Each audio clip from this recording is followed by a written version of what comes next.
Guys, I am so excited to welcome to the show today someone whose voice I appreciate more and more because I listen to his voice on his podcast and reading his voice and his book, but his name is Pete Scazerro. Guys, Pete Scazerro is the founder of New Life Fellowship Church in Queens, New York, who, after serving as senior pastor for 26 years, now serves as a teaching pastor/pastor at large. He's written many wonderful books, including the bestseller Emotionally Healthy Spirituality. He's the author of the EHS course in Emotionally Healthy Spirituality Day by Day. Pete and his wife, Jerry, are the founders of Emotionally Healthy Spirituality, a groundbreaking ministry that equips churches in a deep, beneath-the-surface spiritual formation paradigm that integrates emotional health and contemplative spirituality. Not gonna lie, Pete, I have thought about signing up for it myself. Could use some of this right now. And they have 4 wonderful daughters. Welcome, Pete Scazzero. Thank you, Lori. Nice to be with you and with you, Matt. Thank you very much.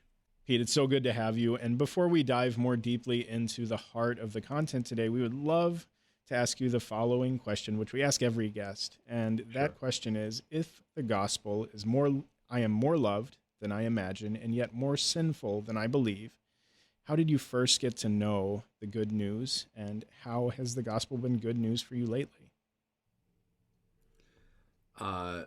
I am here today because of the power of the gospel. And I was 19, and God met me in a very powerful, how do I put it, just unexpected way. And it was through a Christian concert with a bunch of long-haired guys from California.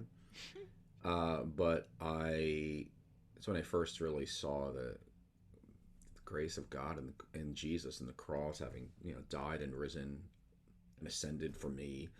And it was just it's a gift. The gift, it's overwhelmed. And so that was my moment of beginning. But as you probably well know, I mean, the gospel just deepens with time. And so I'm more than ever, I think we'll spend all eternity grasping how much God loves us. I mean, I don't know if it's possible humanly to get it all. I feel like I'm still always growing in that every day. That's why silence and stillness is so important to me as a practice. Just resting and relaxing in the love of God.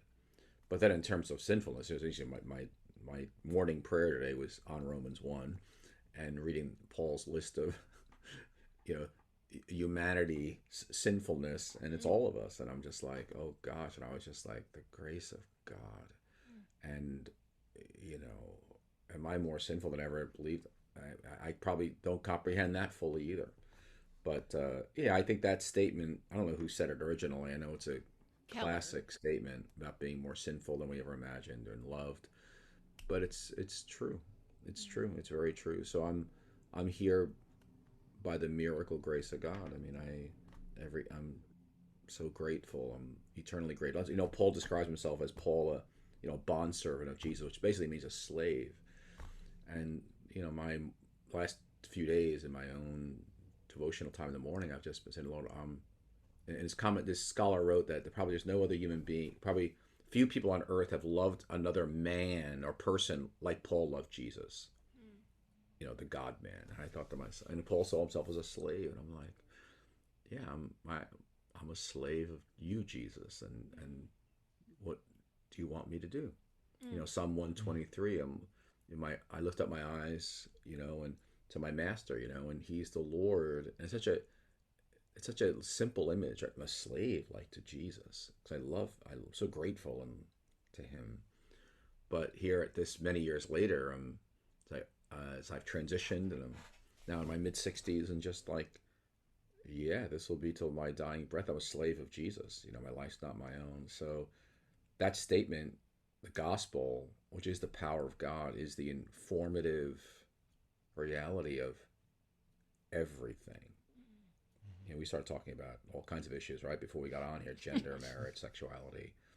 But it's that foundation that just is the prism through which everything is understood and seen. So thanks. That was a good first question. Well, we love it. It's a good It's like a reset for our own hearts to reflect and remember on that. And we took it from Tim Keller. Kurt Thompson made us switch the sinful, then I believe, to be second to the loved, but it's a good starter. So Yep. we're talking today about discipleship, and I do quite a bit of walking alongside people who are wrestling with various things. Matt, as a therapist, walks alongside in a different way. But I'm just curious, what is the usual paradigm? You're talking to us very contemplative, from a contemplative standpoint already, and how you reflect on your own life. Is that the usual paradigm of the church, to approach discipleship with the same quiet thoughtfulness, or what is the usual paradigm? Yeah, I mean, the usual, I'll call it, Protestant evangelical paradigm, which is what I was schooled in, is primarily externally based, uh, intellectual, renew the mind, very much external behavior, learn your gifts, serve, give, share the gospel, all that. And so it's not, and so it's very mission. It's overly missional in a sense of it's just do, get it done. And so and again, you got to understand it within a historical 2,000 years of church history of the Reformation. There's reasons for that, and then you add to that Western culture, post Enlightenment, the United States, megachurch, numbers driven, success driven by worldly standards. That discipleship, at least in the United States and North America, and then we've exported it all in the world, is really shallow. It's really shallow. So what's happened to us is our journey was we hit a wall in 1994 to 96 and really hit a wall in our discipleship, because the way we do discipleship today, you're going to hit a wall at some point because it's not adequate, it's not sufficient. The God we have created is too small, and reality just eventually hits. And so it's why you find people who are stuck, whether it's 3 years in, 10 years in, 20 years in, 30 years in, 50 years in, but because it doesn't contain, I would call, the emotional components of spirituality, nor does it contain the riches of 2,000 years of church history. Right. It doesn't learn from the riches of pre-Reformation, Roman Catholic and Orthodox spirituality, which is our spirituality. It's our history. So you're cut off from 1,500 years of church history. And so I think our work has been, I'm a Christian, but I learn from everybody. I'm an ecumenical Christian. I can learn from folks different from me. I'm definitely learning from the historical church, and I'm learning from the global church. So to me, if you're going to develop someone who's deeply transformed, you've got to get out of American Christianity. It's American. I say you got to leave the world, and you got to leave American Christianity to follow Jesus. And it's almost like I compare it to like the Desert Fathers in the early centuries. Like you got to leave the worldliness in the church. So that's a long answer to a quick question. Sorry about that. Got carried away. No, that's all right. It's great. And so I mean, obviously, there are things that you wanted to leave behind, the shallowness of kind of Western discipleship or American discipleship. As you have been able to step away from that, what are some of the things that you've seen develop in the discipleship that you are now doing in the church family that you're practicing with, in your own life and your own walk? What have you seen come about from that stepping away? Yeah. So let's if I can, I'll put it into two simple buckets. One I'll just call the dealing with emotional health and spiritual maturity can't be separated. So your background, Matt, is I'm a therapist. Yep. So I'm a pastor, but I when I first started this journey, I realized I was emotionally dead. And I'm not called to be a therapist. I'm a pastor, but so I began in the mid '90s to look at what does it mean to again, I went back to one of my Old Testament professors, because what happened was Jerry and I, our marriage hit a wall. We were we were really in a bad place, and God met us in a therapist's office, and it was so extraordinary because God wasn't supposed to meet me in a therapist's office. God's supposed to only meet me in prayer meetings, worship and all that, and the Word, but He met us in an extraordinary way, and it was a safe place to feel, and we realized, we're married 8 years. We had friends 8 years before that. We loved each other, but we didn't know how to love each other. And I mean, I think we looked at each other like, we've been Christians at this point 17 years. We've had the best of Christian discipleship and leadership, and our marriage is falling apart. And, so we just didn't know how to love each other well. We just did what our families of origin did. Yep. And no one discipled us that deeply. It was kind of like, you love Jesus, it's all going to work out in the wash, which is foolishness. And I think that's when we started this journey. And I went back to my professors and said, how did I get into this spot? We were like evangelical poster kids. Right. Like, it wasn't like we were half zealous. We were super zealous. And so how did we end up in such a mess? And so I'll never forget, one professor shared with me about, it's how we understand what it means to be made in the image of God, that there's different aspects of that image: intellectual, social, spiritual, what's the other one? And then intellectual and emotional. And so if you do discipleship that ignores any dimension of your image of God, you're going to be a distorted person. And I remembered a professor I had at Princeton many years ago that said we were kind of Neoplatonists. He goes, most Protestants are Neoplatonists. The body is good, the spirit's bad. I mean, spirit's good, the body's bad. And we don't deal with like sexuality. We don't deal with emotions. But I didn't know what he was talking about then. Mm-hmm. And I went back to him and said, and I realized, okay, so I said, in this 1996, I said, I'm going to go into this. What does it mean to include a discipleship that goes after this emotional component? So Jared and I spent the next 7 years actually like exploring it, developing skills and things like genogram, developing your family of origin, how it's impacted who you are, exploring grief and loss, which is a massive topic in the Bible, which you can't do grief and loss if you don't feel. We don't have a theology of feelings either. So, 2/3 of the Psalms are laments. You have a whole book called Lamentations, but yet we don't even, that's like not even something we talk about. So I was exploring all these things: family of origin, genogram, limits, loving well is the character of maturity. I mean, all these kinds of things. And we just got to work it out, like in our church. And it was like a whole new day. It was just like, and that's what we got into marriage right away, because God met us in our marriage. And, we got into sexuality. I mean, we didn't know anything about sex. I mean, what do we know? I mean, I was sexually active prior to marriage, prior to becoming the Christ, but we didn't know how to talk about sexuality. We didn't how to navigate differences, and it's just, I mean, I think about it, it's just so sad. Right. So we went full scale, and I went and got my doctor of ministry in marriage and family, not for the purpose of being anything with therapists. I did it because I wanted to integrate it with discipleship and leadership development. And seminaries, there was nothing out there. So I just said, let me learn from this discipline, and I'll bring it over here. So I did a lot of work on family systems and all that. So anyway, wow. that was like gigantic. And in fact, I am going to invite you to a course we're running for pastors and leaders. Yeah. But we developed over a 20-year period 8 skills to help people learn to disciple people in their relationships, which connects to marriages as well as singles. That's super popular. It's called the Emotionally Healthy Relationships course. And people need help on, how do I learn to feel? How do I listen? How do I speak clearly, directly, respectfully, honestly? How do I get at my family of origin going back 3-4 generations? So we spent actually 19 years fully on developing some skills for a local church setting that could help people change in their relationships. Wow. So, I think because we were local church pastors and working this stuff out, it forced us to get real, Lori. I think just real. Right. And I think it was a gift for us. And then we just realized we had to slow down, and so we went to learn from monasteries, monks. And so we spent 4 months on a sabbatical visiting all these monasteries, and we got pretty immersed in monasticism.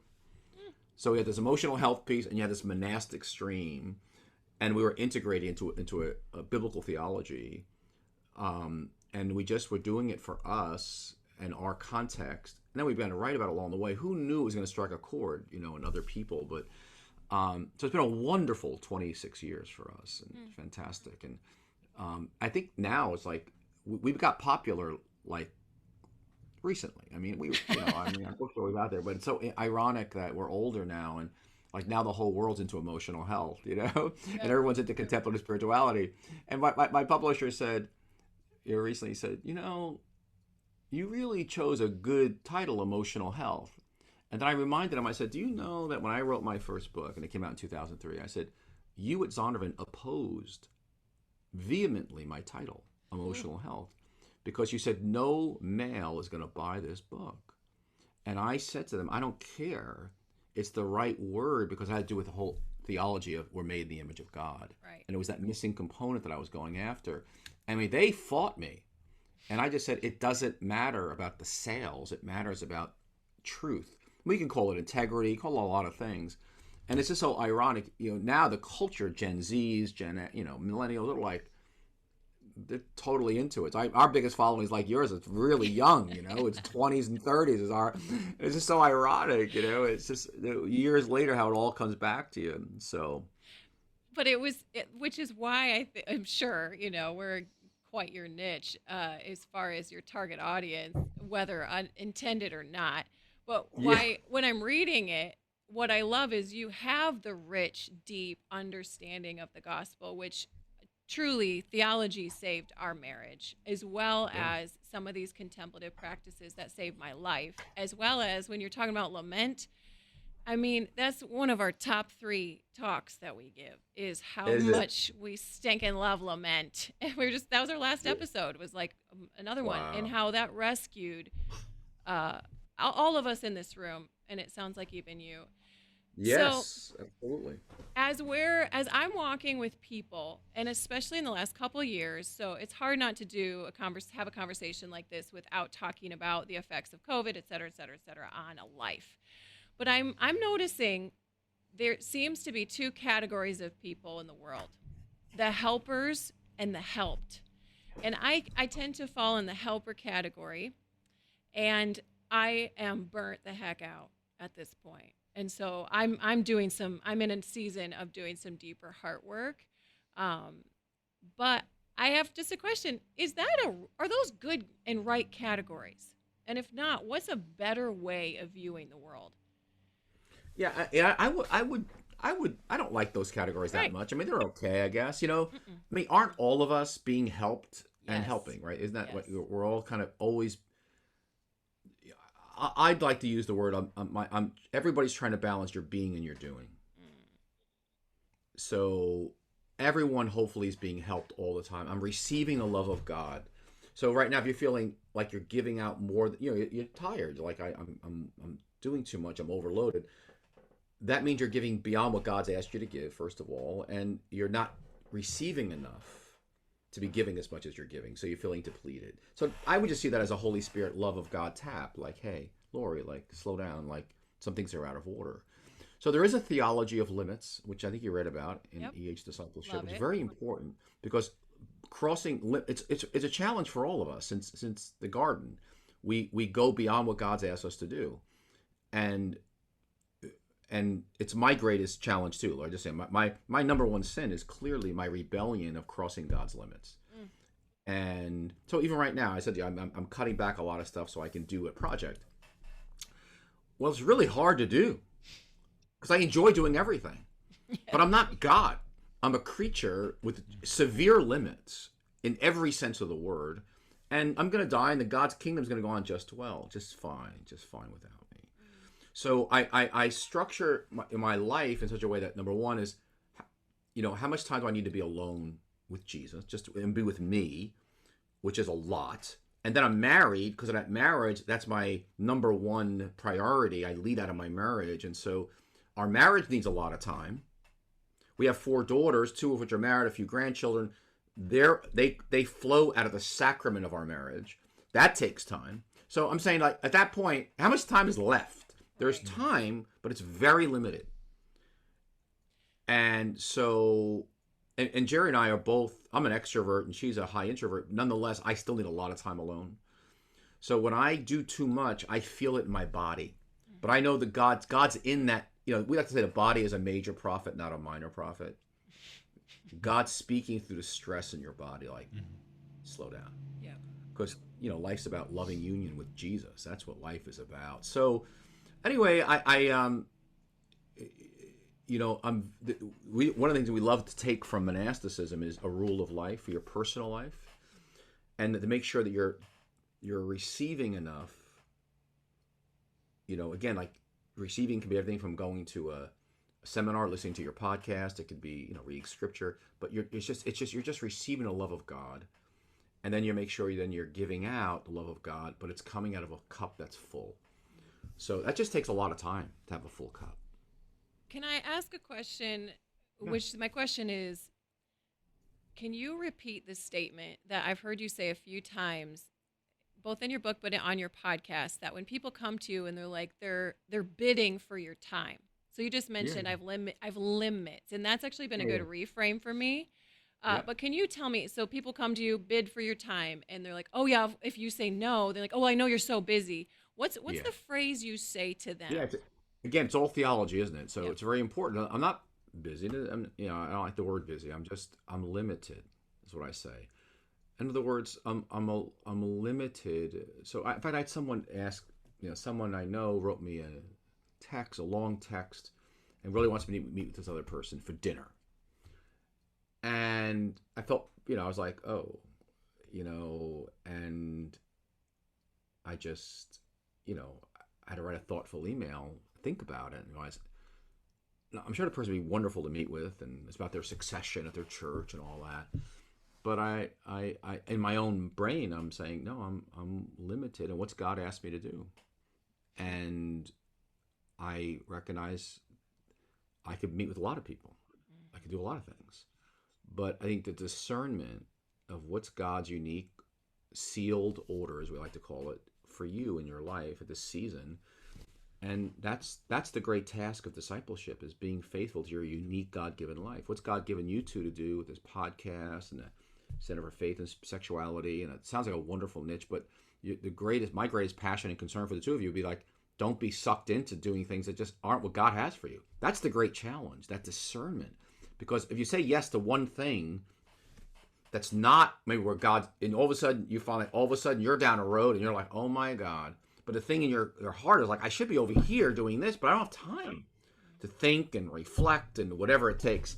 So that is the great task of discipleship, not to live somebody else's life, but to live your own. And everyone's going to everybody has needs. I mean, that's normal, but they're not responsible for healthy boundaries, because it's your God-given life. And you're stewarding that before God and trying to listen to his voice. And that's why a contemplative life is so important, that you can slow down and hear his voice. So you probably need a variety of people in your life to help you along the way, like a spiritual director, some mentors. Yet each other is really key. Like Jerry's like fine. Jerry's like, oh, we had a strategic meeting. We twice a year. Our little team at EH Discipleship. We have one full-time employee. That's it. All right. Everyone else is a few contract people, but it's a very simple organization. We're not building a big organization. I don't want to build an organization. Right. So we keep it very simple and clean. But we had this little strategic meeting of 5 of us in the room, and the visions start flying. And Jerry just turns and says, "Well, I just want everybody to know, like, I'm going. I'm getting to nature. We've been living in New York City for 40 years. I'm getting to the mountains, the national parks, and I don't know if we did all this. I guess I'm going alone. And I said, honey, I'm going with you. But like marriage is a very, it's a huge limit.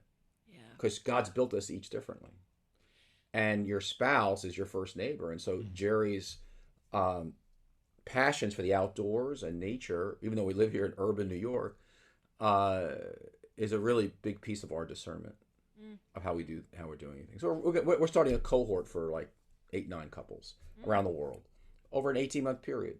We're going to meet 4 times, but part of it comes out of Jerry's love for the small. She's not a therapist, but she loves mentoring a few, which we did for decades in our basement when I was lead pastor. And it just keeps me grounded. Like, I know God's coming through her. So that makes it like our oneness is the way we're doing discernment, and vice versa. She's not into anything big. Terry's into like just simplicity and small. It just keeps me grounded, And I've only written a few books, but because I'm only going to write a few books in my life. I'm not going to write some people write a book a year every 2 years. Like I'll never do that. You know, so it's not. It's just I don't work that hard. First of all, crazy. Um, and like even our podcast, I have my little Yeti microphone when I do my podcast. That's it. Yep. I got a Yeti, and the reason I don't, I just keep it really simple because it's just simple. I love And some that. guy puts a little music in front of it and the end of it, and they send it off. And we decide that's our limits I because love otherwise it gets complicated. So the sound is probably not as good as your sound, but it's okay. Um, it is what it is. I can offer what my few loaves and fishes, and that's it. So again, the marriage, if you're married, and I'd say if you're single, a lot of your listeners are single, singles need, their first priority is to have a singleness. Your life as a single person is meant to be a sign and wonder and a gift to the world. So the question is, what do you need to build around your life? A rule of life? What kind of things so that your cup is overflowing? In some ways, it can be harder to be single because you need some close friends. Because people just suck you dry. Oh, you're single, you got plenty of time. No, you don't. You need more time for community, more time for yourself, get to know yourself. Because you got to really build in some parameters there, or else you'll just have no boundaries. And New York City, young people working, my daughter works, they're in Manhattan. You can work 80 hours a week, climbing a ladder and not have a life and be empty. So anyway, again, another long answer to your question. Well, you've brought it up a couple of times here, this concept of a rule of life. And I mean, I've run into it, some clients that have been working on it, like in their seminary degree or something. Can you explain a little bit about that concept? Just what is a rule of life? Because it sounds like just a bunch of rules that also could become very legalistic. Absolutely. Yeah, a rule of life, first of all, it's not do's and don'ts at all. And in fact, before I even get started, we have a free kind of I have these like workshops I used to do for leadership teams, and it's free on our website. And it kind of gives some handouts on how do you construct a rule of life. I give an introduction, some guidelines, some sheets, and you can build one. And just go to emotionallyhealthy.org/team. And one of the 4 modules is crafting a rule of life. So I encourage you and your listeners to check it out. We'll link to it. But it comes out of the ancient desert fathers. When they used to live as hermits initially in the desert, but they realized they needed community. And so a guy named Pachomius, and actually like the 5th century, they began to form into communities. And the word rule is the word for trellis. Okay, it's a structure so that you can be a trellis for grapes. It helps it grow upward and outward, right? If you don't have a trellis, the grapes are on the ground, they don't grow very large. So the question is, everyone has a rule of life. We all have a way that we follow Jesus. I go to church on Sundays, I go to small group, I read the Bible in the morning. Like that's your structure to keep Jesus in the center of everything you do. So the gift of the ancient, again, it's one of the ancient gifts of monasticism, is to be thoughtful and intentional and purposeful versus just whatever happens. And so Benedict, the rule of St. Benedict is the most famous in the West. And so, we took the rule, and we're not monks, right? We're living in the world, but we've got to have Jesus as first in our life. So you kind of break up your life into 4 boxes: prayer, rest, relationships, and work, with Jesus in the center, receiving the love and giving the love of God. And then you question what goes in those boxes. And so, for example, spending time with Jerry is in my box of relationships, my children, grandchildren, my family of origin, my siblings, a couple of close friends. So in other words, and then you're looking at your life as a whole and saying, I can't be adding, I'm going to create a new ministry in this box over here on work, because my work box can be massive. And then the problem is my relationships, my prayer, my rest is all suffering. And so the nice thing about it visually, you can look at it and say, I've got to make some adjustments. So we've been doing this now for almost 20 years. So it's so in us. We used to write it twice a year, go back and visit it. But now we know when we're getting out of whack. Like it's just, we got some pretty deep rhythms. But if you're in leadership in particular, you really need rhythms. Goal is having a rhythm in your life. That's why sabbaticals are important. Sabbaths are important. What do you need? You're unique, right? And so what's your unique combination but it's not meant to be, practices. It's not meant to be, if it's a yoke, it's not Jesus, right? Jesus' yoke is easy in life, but it's got to fit you. So and it takes a lot of experimentation, and you shift over time. So I have morning prayer, midday prayer, evening prayer. It's part of I live monastic rhythms in my days. I live Sabbaths in my weeks. Jerry and I have, I consider vacations sabbaticals. Every 7 years, we've taken a 3 to 4 month sabbatical, longer sabbatical, to rest the soil of our souls. So that, again, our soil is being replenished by God so we can be fruitful. So I hope we'll be fruitful in our 80s because our cup's running over, because we're taking care of ourselves. Versus, I know a lot of folks in their 60s that are wasted. They were in leadership and they didn't take care of themselves, and they're like exhausted. And they're like, I'm not doing anything anymore. I'm going to watch TV and go play golf. And I'm like, that's the fruit of not having, structuring your life well. And so there's another way to do this. Yeah. So it sounds like it's a contemplation tool, almost a visual representation of that balance, those rhythms, to help you see, okay, where are things maybe going off the rails a little bit, so that you can do a little bit of a reset to come back to a place of being more balanced and within the limits that maybe God has given in your life. Yeah, go back to that theme of you want to be faithful to your God-given life. You want to live what God has given you to live in your destiny. So that means you've got to be very careful and where your time goes. Yeah. I mean, otherwise you're going to live someone else's life. When we've been talking really good words that are poignant and timely for my own soul right now, but me and many listening can feel this guilt for saying no, and even though I believe it, and when I'm in my healthiest contemplative this union with God, excuse me, my no's to other are gentle and confident. But if I'm starting to get off the rails of perhaps the rule of life that I developed one, then I can tell, I just start to redline into this fear of man. Yeah. Can you speak a little into fear of man and people pleasing? And then can you look at it from the other side? What's it doing to them when we say yes when we shouldn't say yes? Okay, those are two big questions. Let's take the first one. Because the second one, if I forget, is about over-functioning. Okay. Which is doing for others what they can and should do for themselves.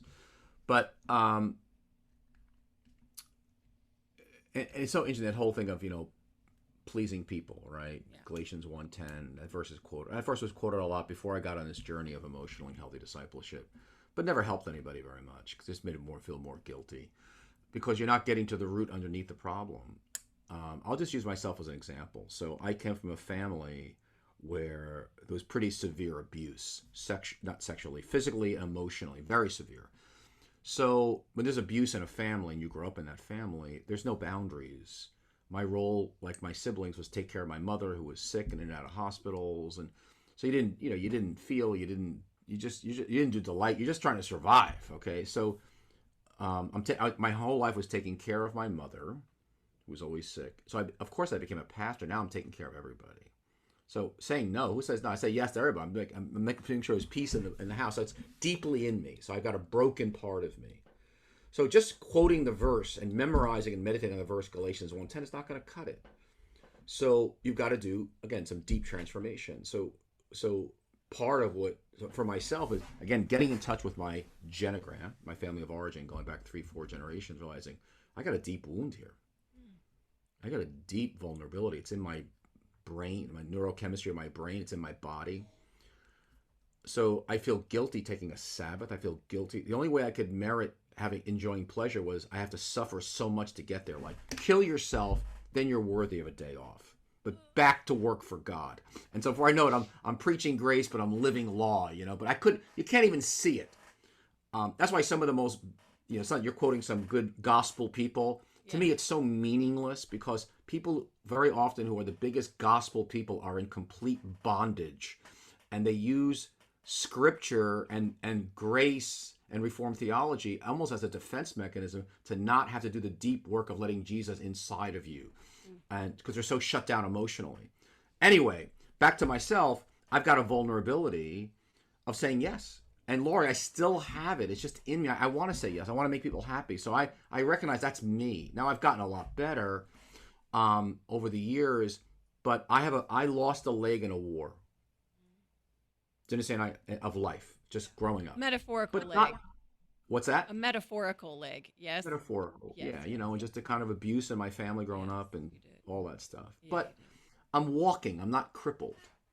So even now, just a few days ago, so speaking invitations I get, I'm not even I don't say no to them because I'm not good at saying no. If I talk to you on the phone, I'll say yes because, oh my gosh, my heart just, I'm a 10 feeler. I feel everything. The gift of having so much pain growing up is I can be in a pulpit and feel the pain in the room. Okay. Oh, yeah, I feel you. That's the gift. The negative thing is I feel everything. Oh, yeah. So my wife's like, you actually, I'm the classic female in the relationship. Yeah, I'm yeah. super high feeler, and she's better at balancing mind and feeling. I've gotten better, but so I don't even look. I don't talk to people. I think someone just says no for me. Thank you so much. Pete's honored, but he's not able to do it right now. So I build in some things again to structure my life, knowing I have weaknesses, and I use the word vulnerabilities. You got to know your vulnerabilities. And I'm sure, Matt, you're a couple, so you no question, you're very different people. Everybody marries very different people. So so that's part of that. Your oneness. You have a gift here in having him, and that he probably needs to help you with that, and vice versa, and some other things. So, but you got to come clean that I really have a hard time saying no. I have a hard time with limits. I just get overextended, and that'll probably be a lifelong struggle for you. It is for me, but you'll get better. Exposed. Yeah, well, What's that? I said I feel so exposed. Matt just is giving me eyes. Are you listening? But Matt, here's to your hear role. her? Ready for this? Mhm. And one of the gifts for Jerry, for me, has been, yeah, you gonna overextend yourself? I'm going out. You can go. I quit. Yeah. I'm not participating in this. So you go by yourself. I'm going hiking. I'm gonna have a life. But this is not the marriage I signed up for. So Matt, you've got to be stronger and be able to say, Jerry's for me. Jerry has a book called Emotionally Healthy Woman, and it's about her quitting. She quit the craziness of my life. I was I got her on a shh. I have 3 visions by breakfast. I'm just I've got dreams. I could live 10 lives. I'm a visionary. I see things. I see opportunities left and right. I love people. So there's a beautiful part of that, and there's a reckless part of that. And so, but Jerry's got her own sense of self apart from me. She's not going to get wrapped up in craziness. And so, it's good. if I can tell you one thing, if anything's going to negatively impact my marriage, I'm not doing it. I won't do it. Yep. That's a principle for me. That's really important. And affect the kids. That's the next layer. Yeah, but you are affecting the kids if your spouse is unhappy. The whole thing is down to 2. If you're overextended, the kids, everyone's affected. Yep. Your life spins out of control. Everyone around you is feeling the chaos.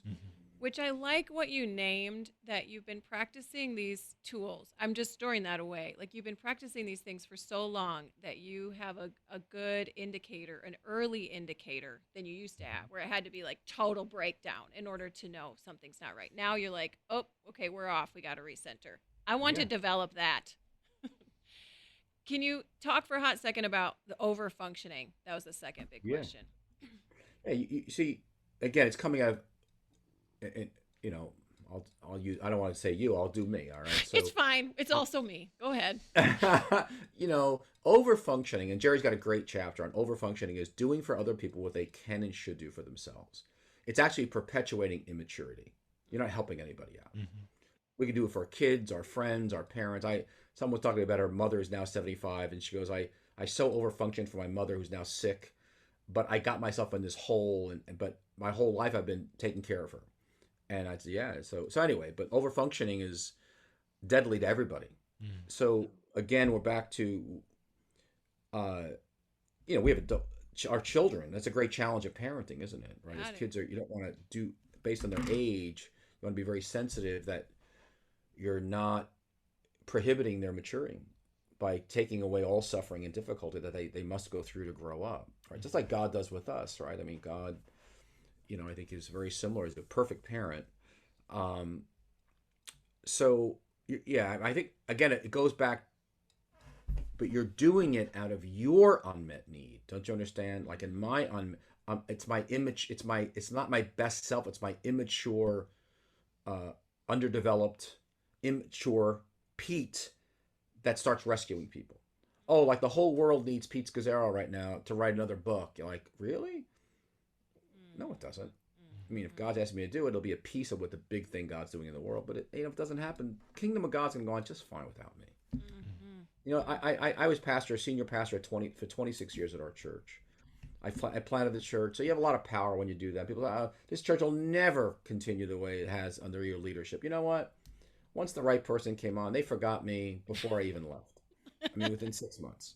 Seriously, they just forgot me.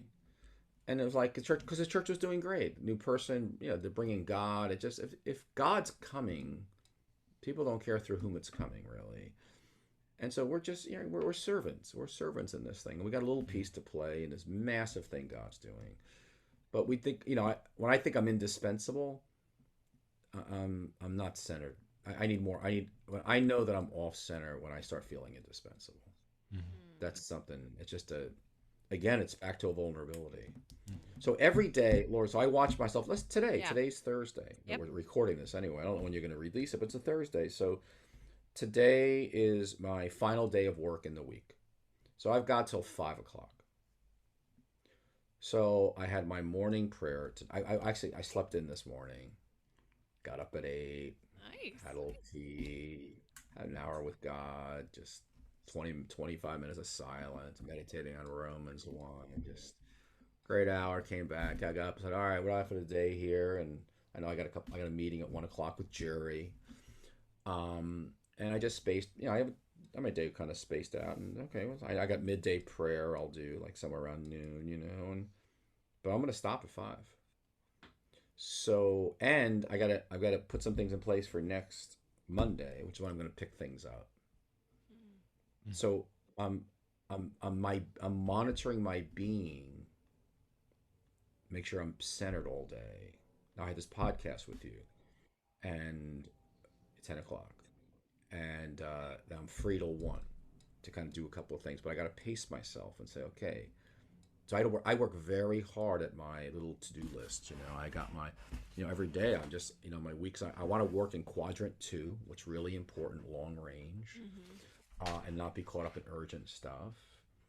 And so because I do juggle a lot of balls, but I have to be really, really careful. And I'm monitoring my body, my sense of the Spirit of God, of centeredness, peace. But when I feel any anxiety and tension, all that's like a red light in the car going off saying, pull the car over. Something's out of whack. The engine's going to blow. I'm just so sensitive to it now. So I do it on a daily basis. I do it on a weekly basis. And Jared and I are doing it just on a rhythmic, quarterly, yearly basis. We're always monitoring.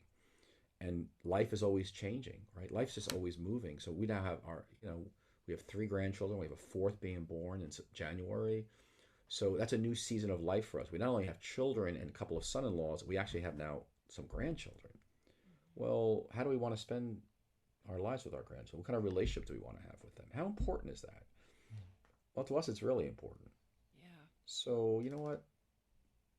We went to a 4-day work week. That's so good. That was a big decision. What did that decision cost? I don't know. It's funny. Everything's flourishing more than ever. We're working on a succession for Discipleship. Honestly, we have this kind of nonprofit called Emotional Discipleship. We had no vision to build this thing to anything. I'm like, let it just die out with us. It's fine. But now, it's having enough impact around the world that people are like, this thing really should go on. And we have a fellow who's that naturally emerged, a young guy. And yeah, so we're kind of working on a succession, like what might that look like? And we would stay involved. We're mentoring and producing materials, but I don't really want to run an organization much. I'm not interested in all that. But I want to be a good steward of what God gave us this thing. But you ever heard of Meister Eckhart? You ever heard of that Mm-hmm. name, Meister Oh, yeah. Eckhart? He's a 13th century Dominican Mm-hmm. leader, but he wrote a lot about detachment, Yep. kind of surrender, hold on to nothing. I think his work is the best on detachment. For him, following Jesus is detachment. But it means that you lose your life that you can find it. You hold on to nothing, so that Jesus can be birthed in you and through you. And to me, it's like a lovely image for life. I don't want to hold on to anything, So it's like, you know, discipleship. All right, it ends fine. Podcast, whatever. I'm holding on to you, Jesus. You're my life. I'm surrendered to you, and so you're very free. And he would say that if you're full of all this stuff that you've got to have these attachments, Jesus can't be birthed in and through you like he did, like he came through Mary. In Luke chapter 1, where the angel came and wanted to birth Jesus in her, and she was just empty. I'm the Lord's servant. May it be to me as you've said. But she was just an empty vessel. And that's a picture of the Christian life, of just this emptiness, in a good emptiness, so that Jesus can fill you. You lose your life is, like, in a sense, a beautiful metaphor. So even now, for me at this season, when you die, you really let go of everything. So I want to integrate limits better. I want to integrate loss better. I want to integrate letting go better and surrender. And then at one point I'll let go of everything. Right. So Christian life's wonderful. Following Jesus is wonderful. If you can, I think, get out of the American craziness, Mm-hmm. bigger, better, faster, and up and to the right will just kill you, just suck your soul dry. So you're a unique ministry, and I really do. I want to affirm you. I mean, this is your podcast. I love what you're doing. I think you got to really integrate. You're together as a couple. You can image something. I love your theme. I love you're involved in faith and sexuality and gender and addressing some of these issues. Like we need you. The world needs you, but it doesn't need you to bring something you're not. Like, just be yourself. Be the unique couple you are, and all of your brokenness and tensions, and lead out of that. Let the podcast flow from your burning passions and desires. Don't worry about numbers and growth. Just, what's your contribution to this thing as a couple? It's rare that you have a couple that can do this. You're like, really, Jerry and I, ability to speak together and be together is really rare, because we image God, male and female. So you're bringing an image of God that you can't quantify. It's just kind of like, I know when Jerry and I are together, it's like way more effective than it's just me. So true. And so that's why working on your marriage is more important than anything. Yep. I mean, there's nothing that comes close to that. So And true. so get on get on our mailing list, so that Okay. when we do a marriage conference, you come. Yeah, It'll be dude. through Zoom probably, and just because we've been pretty impacted by Theology of the Body, which comes out Oh, of yeah, we quote Christopher West all day long, and yeah. Pope So John Paul we II. we've been yeah we got the Christopher West. We got trained in Theology of the Body probably 10 to 15 years ago. Wow, before it was cool. Yeah. Then we got mentored by a Catholic couple with 10 children Oh yeah. who were discipled by a Jesuit priest. You know And it how as theology, one does. they got to a whole nother level on application of theology to body. So we've been in this Wow. TOB thing for a long, long time. Dude, And there's so many cross sections. Keep going. either, so, but because Protestants don't have a theology No. of sexuality and gender and the body and all that. So, but not the problem, the limits of much of the TOB stuff out there is it's primarily intellectual. It's all awesome. The question is, how do you translate it into discipleship to a married couple? Ooh, buddy, I can't wait to interview on that book. That's been our. So read the chapter in E.H. Leader called "Lead Out of Your Marriage or Singleness," and you'll get a little taste of what it means to lead as a sign and wonder out of your marriage. And we give some tastes in there. But just check it out. I think you'll enjoy it. So there are some spiritual practices for married couples, so that your union with each other is reflecting your union with Jesus. You can't separate your union with Jesus and your union with each other. Mm-hmm. And you can't separate that from sexuality. There's a lot to it. I mean, it's just so much and so important. But you want to lead out of your being as a couple. Yeah. So that means you got to create a lot of space for that. Yeah, we do. You got to slow some other things down. We do. I have like at least 10, maybe 12 journal writing prompts from this conversation. This has been basically a devotional for me. So thank you. I've done my contemplative work for the day. I do have one last question for you, even though we've been talking about it the whole time. But we're asking everybody this season. It's, why is Jesus worth following now, or especially now in 2021? Well, why is he worth following? He's, first of all, he's true. I mean, that's the first reason. Right. Jesus is the best news in the universe. So that's the first reason. That's why it's true. He is true. And the gospel's true. Living today in 2021, which when we're recording this, there are enormous challenges. I mean, just tremendous pressure. And so with the pressure of the, what's the future of at least we're in the United States. What's the future? Is the United States, say the United States is going to cease to be a world power and fall and become this dominated country by another country. We may live through that. I mean, who knows what's going to happen? The point is COVID, all the pressures are putting pressure on our inner life. But you see, if you can develop an inner life with God that's robust, the Roman Empire can fall, but you're okay because your happiness is not dependent on your circumstances. But if your happiness is dependent on everything being okay in your external world, you're probably not going to be a real happy person. And I think God's called us to a contentness and a joyfulness that rises above the hurricanes around us. We're living through definitely a tumultuous time in American history, but it's got to be okay. Like, all right, I'm not, my God is not America. America is going to come and go like every other empire has come and gone. We may live through it. I don't know. It doesn't matter to me because I'm part of something much larger than that, which is a kingdom that will be here forever, and kingdoms come and go. And people are upset about, I have a brother who's very, gets politically all charged up. And I'm like, why are you getting charged up about this? I said, it's idolatry. I said, we're not about America. We're about Jesus. Yeah, and so that's it. That is it. Man, thanks so much for joining us today. I spoke to me. Matt was glad it spoke to me. Matt. Sometimes it needs to come from another voice. Matt, what's your biggest takeaway from our conversation? Yeah. Well, I mean, okay, so we're laughing about how this is speaking to Lori. No, it's also speaking to me too, because I'm not great with limits. Like, we are both me and Lori are bleeding hearts. Hearts. And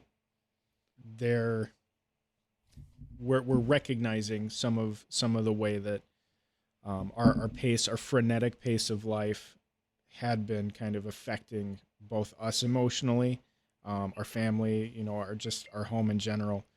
And so this, for me, if I'm to boil it down to an application takeaway, I think it's that we need to go for a hike consistently. We just high five. High five.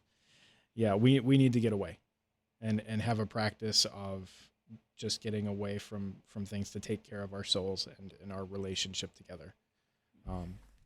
That's great. Let me encourage you. You're both young, so you're like, this is a normal developmental task at your age. Seriously, like, you're not old. You're young. You got a lot ahead of you. So don't beat yourself up like, oh, we should know better. We know all this stuff intellectually. Yeah, you can you're living into it. And I want to just affirm you. You're in a good place. You're right on track. You're realizing some things. You're both probably very gifted people. I'm sure you're very gifted people.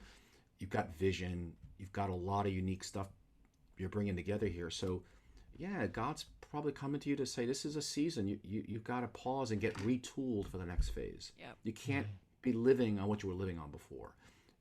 And so before you just keep going and launching, you've got to take a lot more time on what do we need to do to get us to grow the next place personally, maritally, and in our leadership, so we can go the next phase. That's probably your most important question. Just the danger. Here's I think one of the great temptations at your unique age you're at is you skim on what you need for your inner life and marriage because you have so much to do. That's the great danger. And so then you just keep doing, and the thing gets bigger. That's even, success could be the worst thing that could ever happen to you. Yep. So God's hopefully restraining your success because it can destroy you. So he'll, see this season as a gift. And I'm going to invite you, really. I'm going to make sure that Brent, my assistant, gets your emails. Okay. And so that we're going to invite you to something Jerry and I do. It's invitation only for pastors and leaders. And join us for a course in March, and you'll get an invitation. But you need. I'm just one little piece, but you need input into your lives right now. Yeah, we do. It's really important. Gosh, I just want to say I love you, but I feel like that's probably just our heightened emotions. But I'm like, no, as a brother to a sister, just thank you. I feel love from God for you, and just super gratitude because of just exactly where you're speaking into our lives, literally right this second. So bless you for your work globally and just for speaking into our lives today. Bless you both. Thank you. Thank you. It was a pleasure to meet you and do this podcast. Thanks.